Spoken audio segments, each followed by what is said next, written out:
Hi viewers, welcome to AS Media. United Arab Emirates రాజధాని దుబాయ్లో భారీ వర్షాలు ముంచెత్తాయి. గత 75 ఏళ్లలో ఎన్నడూ లేనంత భారీ వర్షపాతం నమోదైంది. భారీగా వరదలు రావడంతో దుబాయ్లో షాపింగ్ కాంప్లెక్స్లు, మాల్స్ నీట మునిగాయి. దీంతో జనజీవనాన్ని అస్తవ్యస్తం చేస్తున్నాయి. ఈ వీడియోలు సోషల్ మీడియాలో వైరల్గా మారాయి. 1949 తరువాత దుబాయ్లో ఇదే అత్యధిక వర్షపాతమని అక్కడి వాతావరణ శాఖ వెల్లడించింది. దీంతో అక్కడ స్కూళ్లు, ఆఫీసులకు సెలవులు ప్రకటించారు. 24 గంటల వ్యవధిలోనే 142 మిల్లీమీటర్ల రికార్డు స్థాయి వర్షపాతం నమోదైంది. ఎడతెగని వర్షాలకు వీధులు, ఇళ్లు, మాల్స్ జలమయమయ్యాయి. హఠాత్తుగా వస్తున్న ఉరుములు, మెరుపులు ప్రజలను భయకంపితులను చేశాయి. జాతీయ వాతావరణ కేంద్రం దేశంలోని పలు ప్రాంతాల్లో రెడ్ అలర్ట్ జారీ చేసింది. ప్రజలు అప్రమత్తంగా ఉండాలని హెచ్చరించింది.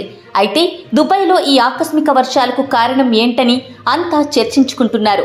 ఎప్పుడూ పెద్దగా వర్షం పడని ప్రాంతం, ఎడారి ప్రదేశమైన దుబాయ్లో ఇంత వర్షం ఎందుకు పడింది?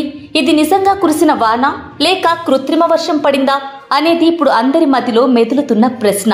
అయితే ఈ ప్రశ్నలన్నింటికీ శాస్త్రవేత్తలు సమాధానమిచ్చారు. సైన్స్ ని తప్పుడు మార్గంలో ఉపయోగించారని, దుబాయ్ మొత్తం ప్రస్తుతం దాని పర్యవసానాలను ఎదుర్కొంటోందని అన్నారు.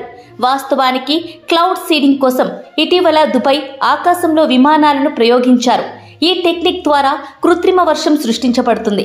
ఈ సాంకేతికత వల్ల దుబాయ్లో భారీ వర్షాలు కురిశాయని భావిస్తున్నారు.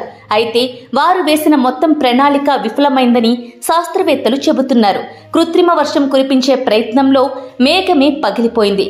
కృత్రిమ వర్షం సృష్టించే ప్రయత్నంలో కొద్ది గంటల్లోనే ఇంత భారీ వర్షం కురిసింది. దుబాయ్లో ఏడాదిన్నర కాలంగా కురిసిన వర్షం కేవలం కొన్ని గంటల్లోనే కురిసిందని భావిస్తున్నారు. దీని ప్రభావంతో వరదలు వచ్చాయి. వాతావరణ శాఖ ప్రకారం 5.7 అంగుళాల వరకు వర్షం కురిసింది.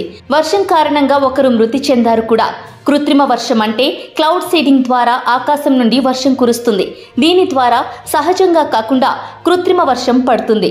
ఇది 2 పదాలతో రూపొందించబడింది. Cloud seeding. మేఘాలలో వర్షపు విత్తనాలను విత్తే ప్రక్రియను క్లౌడ్ సీడింగ్ అంటారు.